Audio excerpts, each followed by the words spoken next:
Now that the modified safer-at-home order is in place, are businesses breathing a sigh of relief, or is it too little too late for some? Joining us tonight is Chad Emerson. He's the president of Downtown Huntsville, Inc., an organization dedicated to promoting a vibrant and diverse economy in the Rocket City. Chad, thanks for being here again. Oh, glad to be here. Now, last time we talked, a couple of weeks ago, you were a bit upset that the governor did not allow restaurants and bars to reopen at the beginning of the month. So what are your thoughts now that she has? Yeah, I think all along our concern was that there wasn't guidance provided. We obviously defer to the scientists on the science, but I guess rather than provide guidance, they decided to reopen. And so it caught some people by surprise, but I think our restaurateurs and our operators are really sharp. They're really entrepreneurial, so they're getting ready to open, and many have already opened, at least outside dining. Mm-hmm. Now, what do you think spurred her to make this move a little earlier than planned? You mentioned science, but who do you think got a hold of her and said, look, we can do this? Yeah, that'd just be speculation. I know she's got some really good scientists that work for her, Dr. Harris and their team, so yeah. I can only assume that they received some information that they thought was making it safe to open. So whatever that science was, we're glad it happened because our businesses are preparing to serve their customers now.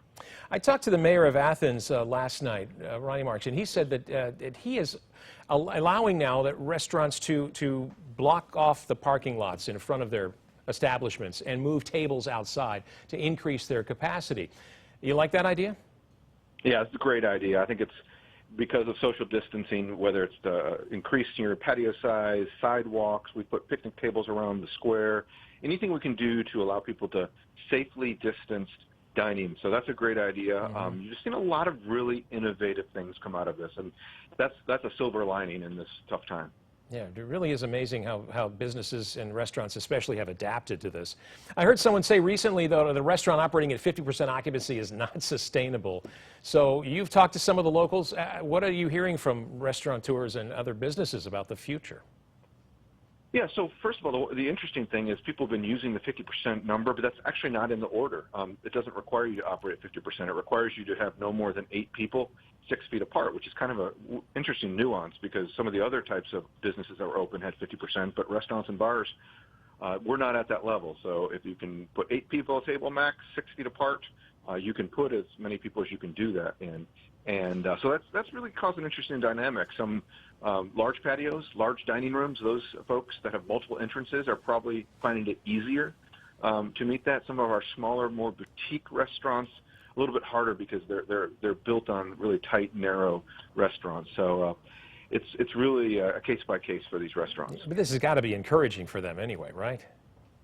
Yeah, I think the fact is that with some of the federal programs like the PPP, so you had workers already, they've deep cleaned their restaurants, they've done improvements, and now they can serve customers for on-site consumption. So some are being cautious, and we commend that. We think that every restaurant should move at a pace that they feel comfortable for the safety of their employees and their guests. So there's not a standard. Some are just doing outdoor dining, some are doing indoor and outdoor, some are sticking with to-go for now. Sure, and same thing with patrons too. If you don't feel comfortable, you obviously don't have to go. You can still do the takeout, curbside pickup, delivery. And that's going to be one of the things, Dan, I think that's really great out of this is that a lot of these restaurants that maybe weren't really into curbside or takeout or delivery, they've now by necessity learned that, and they've learned there's actually a lucrative market for that. Yeah, terrific. Chad Emerson, appreciate you being here. Downtown Huntsville, Inc., thanks for your time tonight. Anytime. Thank you, Dan.